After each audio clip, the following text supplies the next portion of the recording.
And we begin in the nation's capital, where the chairman of the ECOWAS Authority of Heads of States and Government, President Bola Tinubu, has affirmed the regional bloc's steadfast commitment in supporting the people of Niger's journey towards peace and democratic stability. The Nigerian leader emphasized that the remarkable outcome of the summit, which authorized the standby development of ECOWAS troops to restore constitutional order in the Republic of Niger, attest to the power of collaboration and unity among ECOWAS member states. The report. Thank you. ECOWAS is ready to walk the hard way if it is the only way to restore constitutional order in Niger Republic.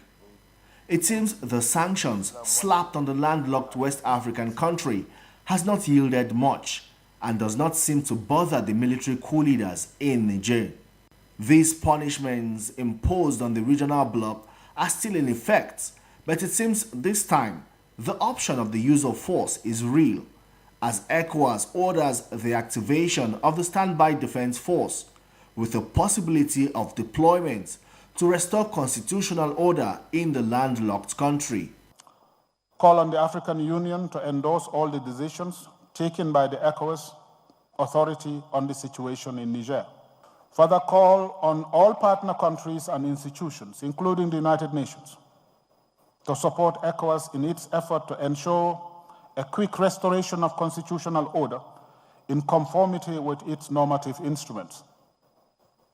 Direct the President of the Commission to monitor the implementation of the sanctions.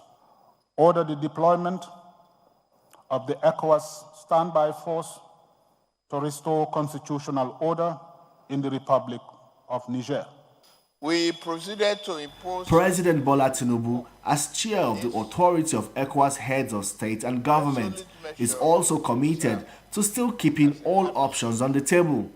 And we still look to engage the party involved in honest discussion to convince them to relinquish power as suggested and reinstate President Bazoum. The ECOWAS Heads of State and Government were emphatic in stating that the resolutions reached and sanctions imposed on Niger Republic are a collective decision of the regional body and not influenced by a single member state.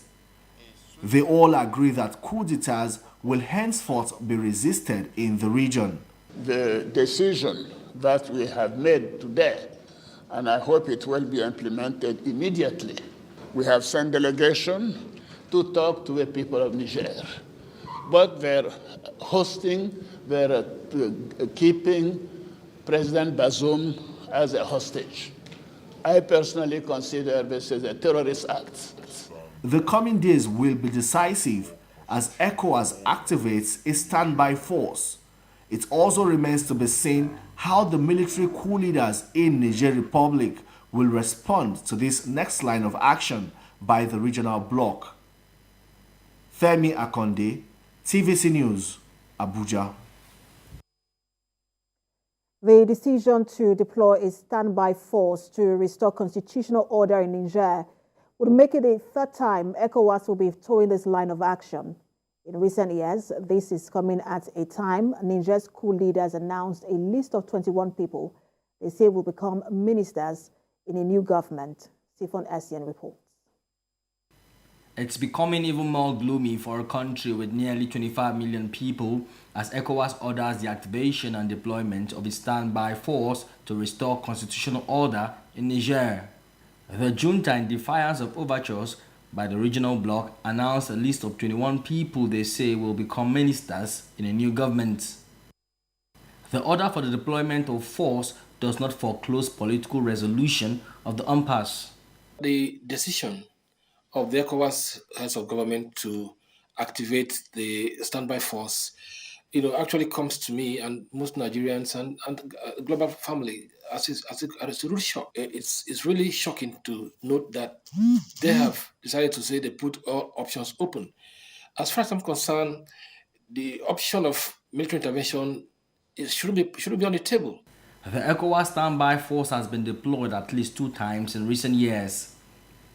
The first time was in 2012 to Guinea-Bissau after a coup, while the second time was in 2022 to the same country after another coup attempt. The standby force, made up of military, police, and civilian components, is consistent with Chapter 8 of the United Nations Charter, which provides for regional peace and security arrangements.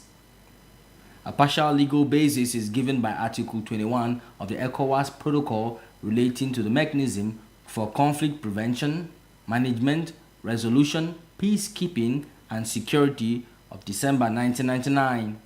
It's unclear what the deployment strategy of the standby force would be, but what is certain is that nothing is off the table. See Fon Asian, TVC News, Abuja.